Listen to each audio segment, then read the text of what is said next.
नमस्कार, आदाब दोस्तों। आज 6 जुलाई देश की बड़ी खबरें हम आपके सामने लेकर के गए हैं। सबसे पहली और बड़ी खबर आ रही पश्चिम बंगाल से। दोस्तों, पश्चिम बंगाल में नंदीग्राम सीट पर होने वाली रिकाउंटिंग से पहले अब 8 और सीटों पर रिकाउंटिंग करने की मांग कर दी गई है। इस मामले पर कोर्ट से बड़ी खबर आ रही है, इसकी जानकारी हम आपको विस्तार से देंगे।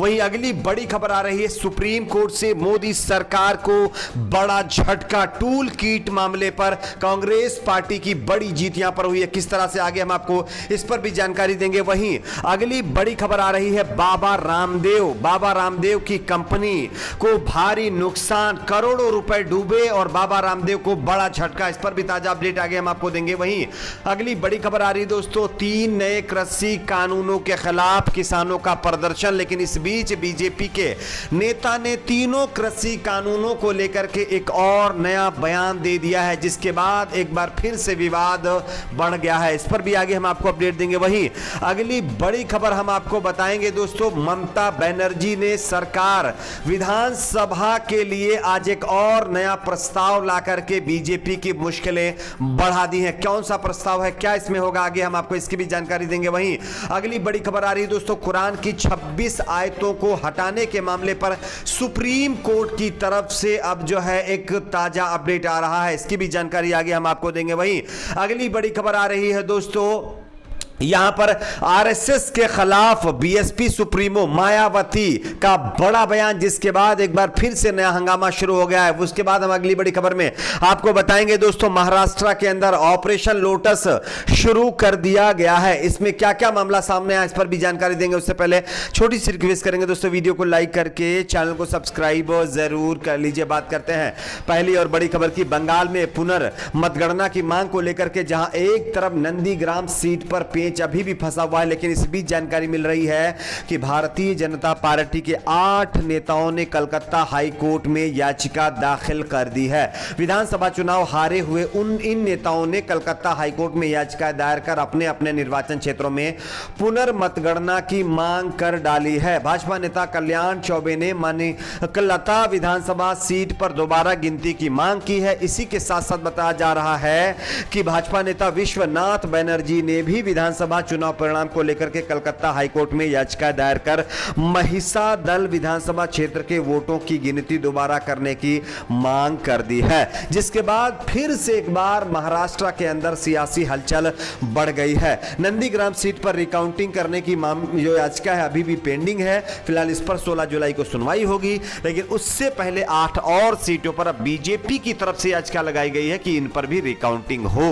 बात करते हैं अगली बड़ी खबर की। अगली बड़ी खबर आ रही है दोस्तों, सुप्रीम कोर्ट से मोदी सरकार को बड़ा झटका। आप इस खबर को देख सकते हैं। कोविड-19 महामारी से निपटने के तौर तरीकों को लेकर के भारत और प्रधानमंत्री नरेंद्र मोदी की छवि धूमिल करने के लिए कथित तौर पर बनाए गए टूल किट की प्रारंभिक जांच का अनुरोध करने वाली याचिका पर विचार करने से सुप्रीम कोर्ट ने सोमवार को साफ साफ इनकार कर दिया है। Justice D.Y.. चंद्रचूड़ और जस्टिस एम.आर. शाह की पीठ ने याचिकाकर्ता से कहा है कि यदि आप टूल किट पसंद नहीं करते हैं तो आप इसे नजरअंदाज करें। याचिकाकर्ता ने अपनी याचिका अब वापस ले ली है। पीठ ने याचिकाकर्ता और अधिवक्ता शशांक शेखर झा से कहा है यह राजनीतिक दुष्प्रचार का हिस्सा है और यदि आप इसे पसंद नहीं करते हैं तो इसे नजरअंदाज करें। झा ने कथित टूल किट का जिक्र करते हुए कहा था कि भारतीय स्वरूप जैसी शब्दावली का इस्तेमाल नहीं किया जाना चाहिए था। पीठ ने कहा कि भारत एक लोकतंत्र है। न्यायालय ने कहा कि अनुच्छेद 32 के तहत याचिका में इस तरह की राहत नहीं दी जा सकती। पीठ ने याचिकाकर्ता से सवाल किया कि हमें अनुच्छेद 32 के तहत दायर याचिका में निर्देश क्यों जारी करना चाहिए। लोगों के पास फौजदारी कानून में इसके लिए उपाय है, आप इसे वापस ले सकते हैं। तो कहीं ना कहीं एक तरह से कांग्रेस पार्टी की तरफ से जो टूल किट बनाने का मामला सामने आया था, उसमें अब कोर्ट से कांग्रेस पार्टी को बड़ी राहत मिली है और बीजेपी की यहां पर बड़ी हार हुई है। बात करते हैं अगली बड़ी खबर की। अगली बड़ी खबर आ रही बाबा रामदेव की कंपनी को बड़ा झटका।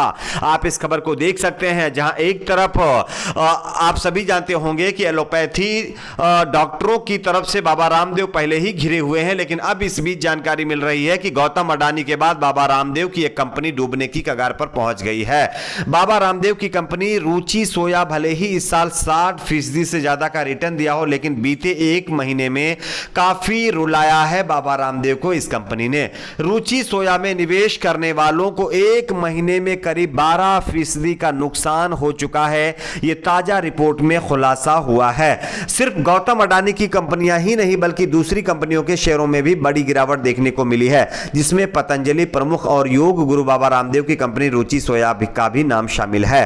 कंपनी ने एक महीने में निवेशकों का मोटा नुकसान किया है। इस नुकसान की वजह से निवेशकों के लाख रुपए डूब चुके हैं। आंकड़ों की बात करें तो लगभग 1000 शेयरों में करीब 1.5 लाख रुपए का नुकसान हो चुका है। ताज्जुब की बात तो यह है कि पिछले एक महीने में कंपनी की ओर से काफी बड़े बड़े ऐलान किए गए हैं, इसके बाद भी निवेशकों को शेयर बाजार से नुकसान का ही सामना करना पड़ा है। बात करते हैं अगली बड़ी खबर की। अगली बड़ी खबर आ रही दोस्तों कृषि कानूनों को लेकर के, जहां एक तरफ किसान लगातार इन कानूनों को रद्द करने की मांग कर रहे हैं, वहीं बीजेपी के नेता का एक और ताजा बयान सामने आ गया है।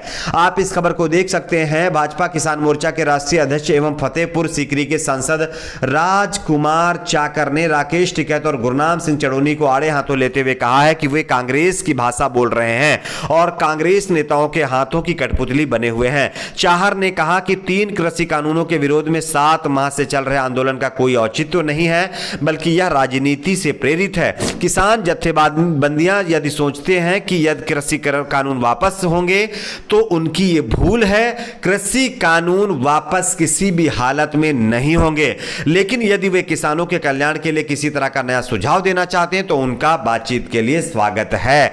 यानी कि बीजेपी की तरफ से एक बार फिर से स्पष्ट कर दिया गया है कि तीनों नए कृषि कानून वापस नहीं होंगे, किसान चाहे जितने दिन धरने पर बैठे रहें। खैर, आजकल आप सभी जानते होंगे कि किसानों की सुन ही कौन रहा है। बात करते हैं अगली बड़ी खबर की। अगली बड़ी खबर आ रही ममता बनर्जी का एक और बड़ा ऐलान। आप इस खबर को देख सकते हैं, जिससे बीजेपी में हड़कंप मच गया है। दरअसल ममता बनर्जी ने घोषणा की है कि जिन प्रतिष्ठित लोगों और दिग्गजों नेताओं को विधानसभा चुनाव के लिए नामांकित नहीं किया गया था, उन्हें विधान परिषद का सदस्य बनाया जाएगा, जिसके बाद बीजेपी के अंदर हलचल तेज हो गई है। पश्चिम बंगाल की सीएम ममता बनर्जी मंगलवार यानी आज विधानसभा में राज्य विधान परिषद बनाने का प्रस्ताव पेश करेंगी। 18 मई को तीसरी बार पश्चिम बंगाल की मुख्यमंत्री के रूप में शपथ लेने की बमुश्किल 12 दिन बाद ममता बनर्जी ने विधान परिषद या राज्य विधान सभा के उच्च सदन विधान परिषद बनाने के कैबिनेट के फैसले को मंजूरी दी थी, जिसका उन्होंने चुनाव के दौरान वादा किया था।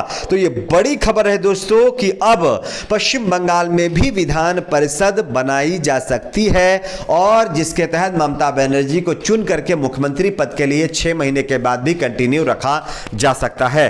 बात करते हैं अगली बड़ी खबर की। अगली बड़ी खबर आ रही है दोस्तों कुरान की 26 आयतों के मामले पर शिया वक्फ बोर्ड के पूर्व चेयरमैन वसीम रिजवी ने सुप्रीम कोर्ट में जो पुनर्विचार याचिका लगाई थी उस पे अब यू टर्न ले लिया है।